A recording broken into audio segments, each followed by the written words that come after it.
Hello foodies, તો કેમ છો બધા? આજે હું ફરી હાજર છું એક નવા વિડીયો સાથે. આજે હું તમારી સાથે રાંધણછટ માટે નવા વડાની રેસીપી શેર કરવા જઈ રહી છું, જેમાં આપણે મેથીનો ઉપયોગ વગર બનાવવાના છીએ. આ વડા અંદરથી સોફ્ટ અને ઉપરથી ક્રિસ્પી બને છે, તો એકવાર જરૂરથી ટ્રાય કરજો. તો ચાલો ફટાફટ જોઈ લઈએ કે આ વડા કેવી રીતે બનશે. તો સૌથી પહેલાં આપણે એક મસાલો પ્રિપેર કરી લઈશું. એના માટે મેં અહીંયા ખાંડરી લઈ લીધી છે. એમાં 1 ટેબલ સ્પૂન જેટલા વરિયાળી નાખ્યા છે, 1/2 ટેબલ સ્પૂન જેટલા આખા મરચાં નાખ્યા છે. અહીં મેં આખા ધાણા જે આવે છે એ કૂટેલા મારી પાસે હતા, તો એ 1/2 ટેબલ સ્પૂન જેટલા યુઝ કર્યા છે. અને આને આપણે ખાંડી લેશું. તો આવા અધકચરા આપણે પીસી લેવાના છે. તો તમે જોઈ શકો છો અધકચરા પીસાઈ ગયા છે. હવે આને આપણે સાઈડમાં મૂકી દઈશું. હવે આપણે બીજો મસાલો પ્રિપેર કરીશું. તો વળી પાછી મેં ખાંડી લઈ દીધી છે. એમાં મેં 1 ઇંચ જેટલો આદુનો ટુકડો લીધો છે, જેને છાલ ઉતારીને લીધો છે. 3 તીખા મરચાં લીધા છે, જેને રફલી ચોપ કરી લીધા છે. અને 10 થી 15 કળી લસણને લીધી છે. જો તમે લસણ ન ખાતા હો તો સ્કીપ કરી શકો છો. હવે આ મસાલાને આપણે કૂટી લેશું. ધ્યાન રાખજો, કૂટીને યુઝ કરજો, મિક્સરનો ટેસ્ટ થોડોક અલગ આવે છે. હવે એને સાઈડમાં મૂકીને આપણે અહીંયા એક બાઉલમાં 2 કપ જેટલો બાજરાનો લોટ લેશું. ધ્યાન રાખજો, બાજરાનો લોટ તાજો જ લેવો, જૂનો લેશો તો આ વડા કડવા બને છે. હવે આને આપણે ચાળણીની મદદથી ચાળી લેશું, જેથી જે એમાં કોઈ બી ઇમ્પ્યોરિટીઝ હોય તો એ નીકળી જાય. તો હવે 1 કપ જેટલો ચડાઈ ગયો છે. વળી પાછો આપણે આમાં લોટ ઉમેરીને 2 કપ જેટલો લોટ ચાળી લેશું. અહીં 2 વાતનું ધ્યાન રાખજો. એક તો લોટ આપણે તાજો લેવાનો છે અને બીજો લોટને ચાળીને લેવાનો છે. લોટ આપણો ચડાઈ ગયો છે. હવે આમાં આપણે મસાલા નાખીશું. તો સૌથી પહેલાં આપણે આમાં મીઠું નાખીશું સ્વાદ અનુસાર. તો અહીં મેં 1/2 ટીસ્પૂન નાખ્યું છે. તમે ઈચ્છો તો વધુ ઓછું કરી શકો છો. 1/2 ટીસ્પૂન જેટલી આપણે હળદરનો પાવડર ઉમેરીશું. 2 ટીસ્પૂન જેટલું કશ્મીરી લાલ મિર્ચ પાવડર ઉમેરીશું, કારણ કે આપણે અહીંયા કલર સારો આપવા માંગીએ છીએ.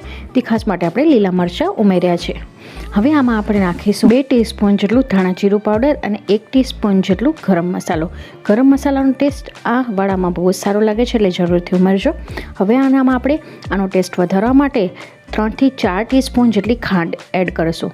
ખાંડ નાખવાથી આનો ટેસ્ટ બેલેન્સ થઈ જાય છે, એટલે જરૂરથી ઉમેરજો, કારણ કે આ વડા ચટપટા તૈયાર થવાના છે.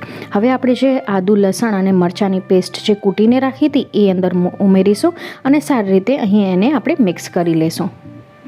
સારી રીતે મસળીને મિક્સ કરવાનો છે, જેથી બધા મસાલા મિક્સ થઈ જાય. અહીં મેં આપણે વરિયાળી, મરી અને ધાણાનો જે પાવડર તૈયાર કરીને રાખ્યો હતો એ અહીં ઉમેર્યો હતો, અને સાથે સાથે 1/2 કપ જેટલી સોજી ઉમેરેલી હતી. પણ મારી ક્લિપ રેકોર્ડ નથી થઈ શકી, એટલે એ સ્કીપ થઈ ગયું છે, તો એ વાતનું ધ્યાન રાખજો.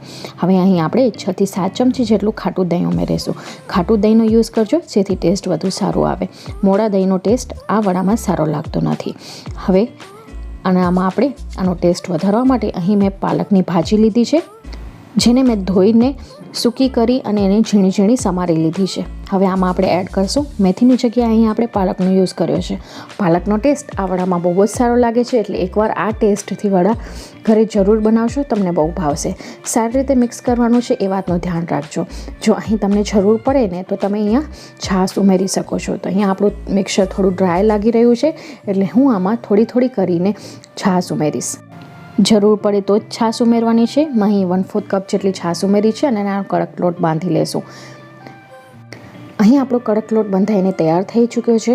હવે અહીંયા આપણે સોડાનો યુઝ નથી કરવા, એની જગ્યાએ આપણે કડકડતું તેલ આમાં ઉમેરવાનું છે. તો એકદમ ગરમ કરેલું તેલ આનામાં નાખીશું, જેથી વડા આપણા ક્રિસ્પી બને. ક્રિસ્પીનેસ માટે આપણે ઓલરેડી આમાં સોજી યુઝ કરી છે, સાથે સાથે તેલ પણ યુઝ કર્યું છે, એટલે વડા સોફ્ટ પણ બનશે અને ઉપરથી ક્રિસ્પી પણ બનશે. હવે એક ચમચીની મદદથી આપણે કંઈક આ રીતના નાના માપના લુવા બનાવતા જાશું અને હાથોની મદદથી ગોળ વાળી અને એને દબાવતા જાશું, એટલે આપણા વડા તૈયાર થઈ જશે. આ વડાને આપણે વળવાની પણ જરૂર નથી અને થપથપાવવાની પણ જરૂર નથી. તમને જેવા જોઈએ એવા વડા તમે હાથોની મદદથી કરી શકો છો.